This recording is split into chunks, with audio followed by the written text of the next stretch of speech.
কোরআনের সূরা নাম্বারগুলো এক পাশে লিখবেন 1 থেকে 114, আর প্রত্যেকটা সূরা নাম্বারের পাশে আয়াত সংখ্যাটা লিখবেন। প্রত্যেকটা সূরা নাম্বারের সাথে আয়াত সংখ্যাটা যোগ দিবেন। মজার ব্যাপার কি জানেন, এই 114টা নাম্বারের 57টা জোড়, 57টা বেজোড়। শুধু তাই না, ওই জোড় সংখ্যার যোগফল যোগ করলে হয় 6236, বেজোড় গুলো যোগ করলে হয় 6555 করে দেখেন ভাই, তর্কের কিছু নেই। এই 6555 কই থেকে আসলো? আপনি 1 থেকে 114 যে সংখ্যা সূরা চ্যাপ্টার এগুলো যোগ করেন, 1 এর সাথে 2, 2 এর সাথে 3, 3 এর সাথে 4, 70 এর সাথে 71, এভাবে যোগ করে আপনি 114 পর্যন্ত যদি আসেন, তাহলে সেই সংখ্যাটা হবে 6555।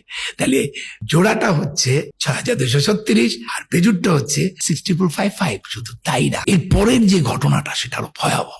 Very very interesting mathematically. এই যে যোগ করার পর সেই নাম্বারের রিপিট গুলো একসাথে করেছি, আনরিপিট গুলো একসাথে করেছি। এই রিপিট নাম্বারের যোগফল হচ্ছে 7906 আর আনরিপিট নাম্বার যোগফল হচ্ছে 4885। এবার 7906 কে 4885 দিয়ে ভাগ দেন, it is 1.618 golden ratio. Can you imagine?